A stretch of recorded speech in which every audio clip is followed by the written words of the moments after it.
welcome to Getting Your Money's Worth, the show that focuses on value. I'm Judith West, and our guest today is Kathleen Kalmes, Financial Resource Specialist at the Science, Business, and Industry branch of the New York Public Library System. Hi, and thanks for being on the show.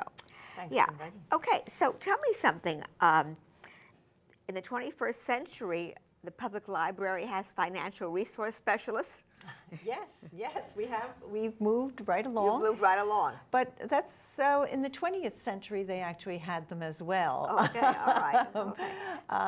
But my background is a little bit more financial, Yes. less librarian. Maybe that's what I meant. The fact that Yes. you're really a certified financial planner. A financial analyst. Analyst. yes. Okay. Which means Chartered, that you could. actually. Which means that you have a distinction of above and beyond resource specialist. Right. Yes. And that distinction is advising people on how to plan their financial future? No, that's not one of the things we do at the library. We don't give advice. Okay. We give, and I like to say this a lot, we give information, not advice. The library, many of the librarians are giving this information as well, and they certainly are not qualified. And I'm not qualified to give, say, you, if you just walked into the library today, how am I going to give you investment advice? I don't know a thing about you. I agree. But I was thinking, isn't it more on the level of financial literacy? Yes, but financial literacy, even that subject, is giving you information. It's teaching you how to do a budget. I'm not doing your budget for you. Okay. It's teaching you what the different kinds of bank accounts might be. It's teaching you about IRAs, 401ks, retirement possibilities. It's not telling you what you ought to have stocks in your retirement plan. So there's a serious difference between the information and advice. Yes. As a matter of fact, you even have, I suppose it's probably very popular, taking the mystery out of retirement planning. Yes, that one is very popular. What we try to do, or one of the things we try to do, and let me stop a second, move back a second, and say we sort of have a four-pronged program. One is classes and programs. Okay. You actually have classes. Oh, yes. We have classes during the day and programs that start at 6 o'clock in the evening. And we have recently pushed these classes and programs out, not just at SIBL, but to other branches in the New York Public Library System, the Bronx Library Center, George Bruce, Seaward Park, St. George, and Mott Haven are the 5 other centers that we have it in a few other branches, but those are the 5 main ones. So that's ongoing. And a lot of that is financial literacy, a lot of that is budgeting, taxes. As we said, retirement planning. Planning for retirement. I like this one that you have here too. Yes. This one. A guide to your money and financial future. You have a very nice graphic on it. You take care of your body, take care of what you need to sustain that. Right. Now, we don't publish those. What we're trying to do at the library is be a conduit of this kind of information. Right. So the brochures you have there, 2 are produced by the Department of Labor. 1 is produced by FINRA, the Financial Industry Regulatory Authority. Right. And I have some others over here that are from the SEC, the Social Security Administration. So essentially, the word resource is important.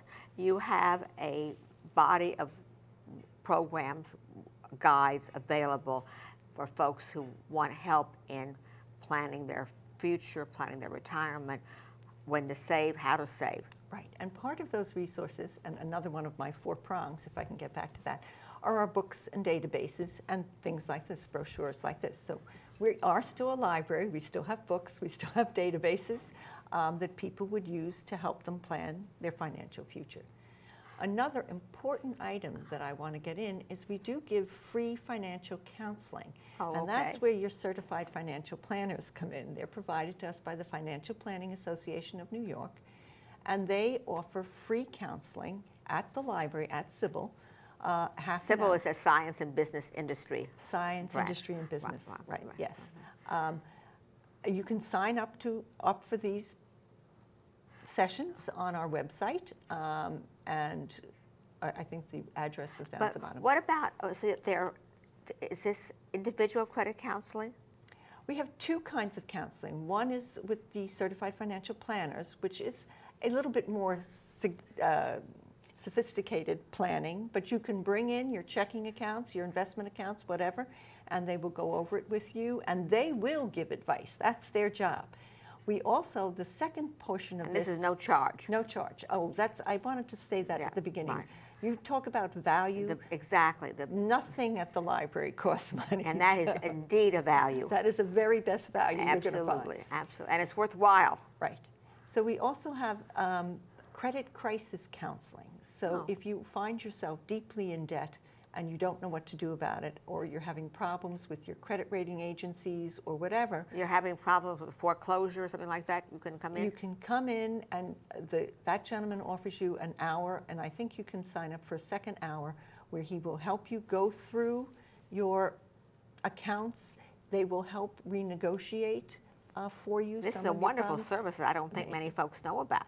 I don't think they do. We're trying to Right. spread the word. Well, That's good. a very new service. The Right. credit crisis counseling only started this fall. You guys must be very busy now in the way the economy is right now. Yes, we do. We have a lot more people. You've seen an increase. We've seen a large increase in the people coming in. We also have our Job Search Central, which is not really part of the financial group, but that's helping people find jobs, helping people write resumes, helping people do a variety of other things. Do young folks come in and ask about retirement planning? We have, yes, I think so. I don't actually see everybody who takes one of those, but I know. And these are also no charge? No charge. Oh, wow. No charge.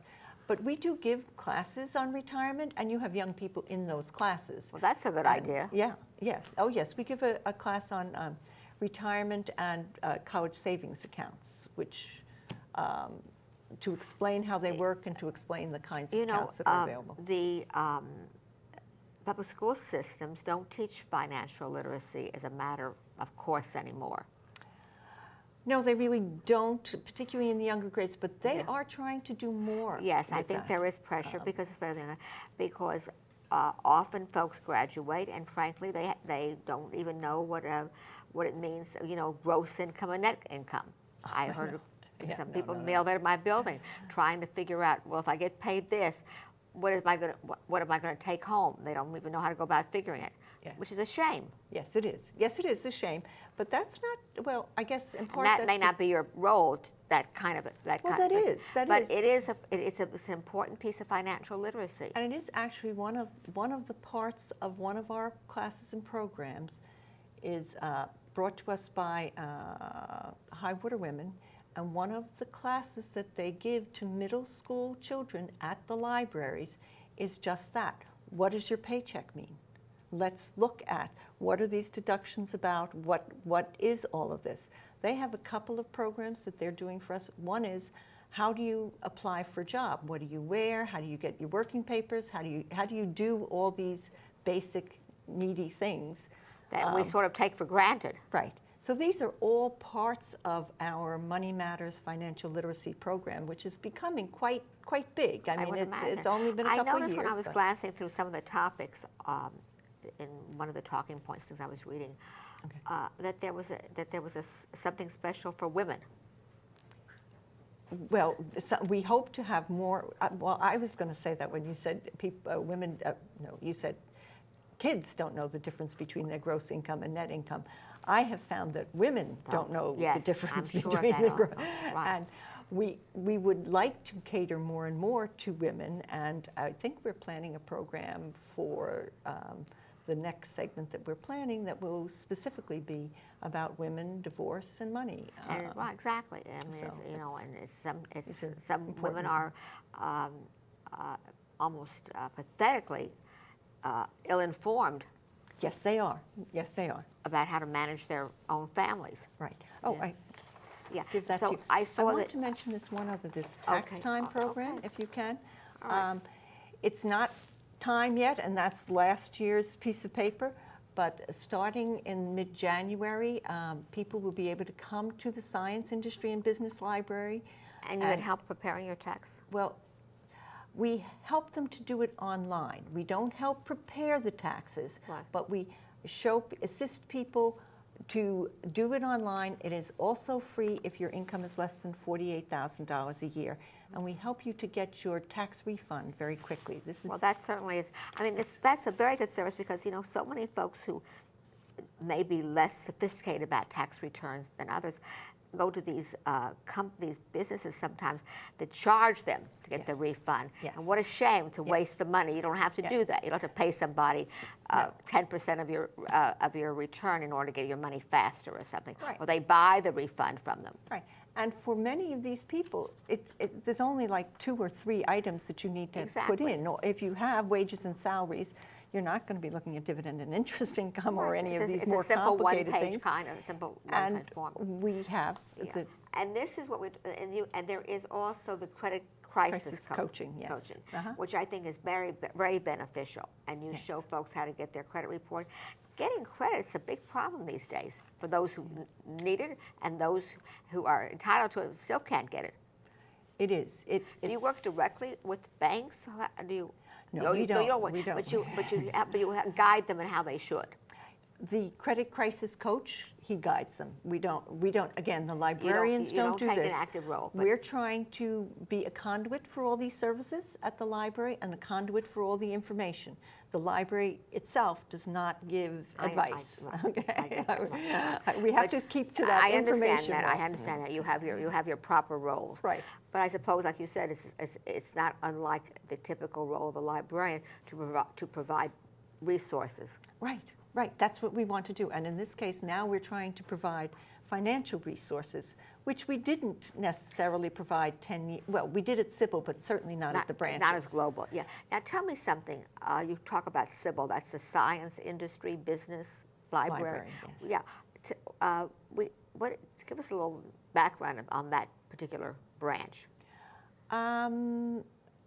Well, SIBL opened 15 years ago.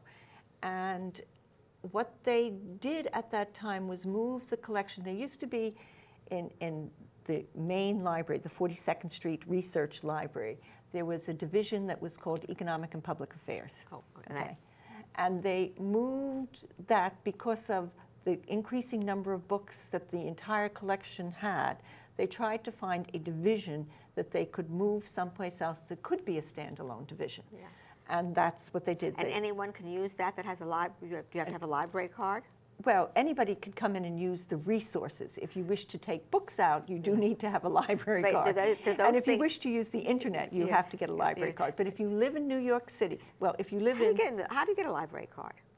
Oh, just come on in. And I think you need, hate to admit, I think you need something that has your address on it, like a Con Ed bill or a rent bill or something that you're in New York City. But there are also other reasons. If you work in New York City, I believe you can get a library card. I don't do that very often. Okay, we'll have to it's really easy. Come on over and we'll help you. Okay, I'll test it. But the one thing I do want to say is there are 3 library systems in New York City. The New York Public Library, which is Manhattan, the Bronx, and Staten Island. And then there is the Queens Public Library, which is a different system, and Brooklyn, which is a different system. We've had all systems on it. Well, you do wonderful work. I'm pleased that we could present this on getting your money's worth, because certainly it is getting your money's worth. And anything that we can do further to publicize you guys, we'd like to. So it's really a simple thing. If you need help, need resources, visit your branch particularly, or other branches that are available. Is this online? Well, it is online, but we're at 34th and Madison. 34th and Madison. Okay. Somebody needs to. Which is very. You can't miss us. Yeah. Thanks for being on the show. Thank you, Jude. I'm Judith West. You're watching Getting Your Money's Worth. Thank you for watching.